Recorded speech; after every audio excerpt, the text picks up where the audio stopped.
ज्या घरात लग्न सोहळ्याचं आनंदी वातावरण असायला हवं होतं त्या घरावर दुःखाचं सावट पसरलंय। 2 महिन्यानंतर मुलीचं लग्न ठरलेलं। पै पै जुळवण्यासाठी कुटुंबाची धावपळ सुरू होती। अशात मिरची तोडायला गेलेल्या महिलेवर काळानं घाला घातला। आज त्या महिलेचा मृतदेह सापडला।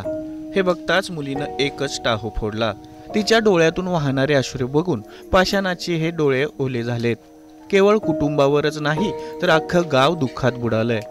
चंद्रपूर गडचिरोली सीमेवर नाव दुर्घटना घडली। यात 6 महिलांचा दुर्दैवी मृत्यू झाला। या घटनेने दोन्ही जिल्ह्यावर शोककळा पसरली आहे। आज रेवंता हरिश्चंद्र झाडे यांचा मृतदेह सापडला। रेवंता झाडे यांची मुलगी काजल हिचा एप्रिल महिन्यात विवाह ठरलाय। चंद्रपूर गडचिरोली जिल्ह्यात शेतमजुरांचा हाताला काम नाही, त्यामुळे या दोन्ही जिल्ह्यातील नागरिक थेट राज्याची सीमा ओलांडून रोजगाराला जातात। सध्या मिरची तोडण्याचा हंगाम सुरू आहे। चंद्रपूर गडचिरोली जिल्ह्यातील हजारो शेतमजूर तेलंगणा राज्यात मिरची तोडायला गेले आहेत। काही मजूर इतर जिल्ह्यात स्थलांतरित झाले आहेत।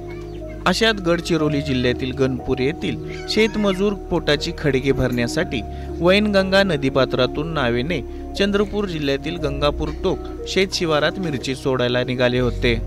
मात्र नदीपात्राच्या मध्यभागी येताच नाव बुडाली।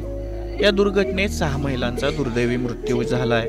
मंगळवारी 2 महिलांचे मृतदेह सापडले। त्यानंतर आज पहाटेला रेवंता झाडेंचा मृतदेह सापडला। नाव दुर्घटनेची माहिती मिळताच झाडे कुटुंबावर दुःखाचा डोंगर कोसळला। माहिती मिळताच काजलने टाहो फोडला। तिचा टाहो बघून गाव गहिवरलं। ज्या हातानं मुलीला हळद लावायची होती, तिला सजवायचं होतं, तेच हात आता थंडगार पडलेत। धनंजय साखरकर, टाइम्स नाव मराठी, चंद्रपूर। आज त्यांची आई मिरची तोडासाठी गेली तर त्यांचा मृत्यू झाला। नदीमध्ये डोंगा पलटल्यामुळे त्यांचा मृत्यू झाला।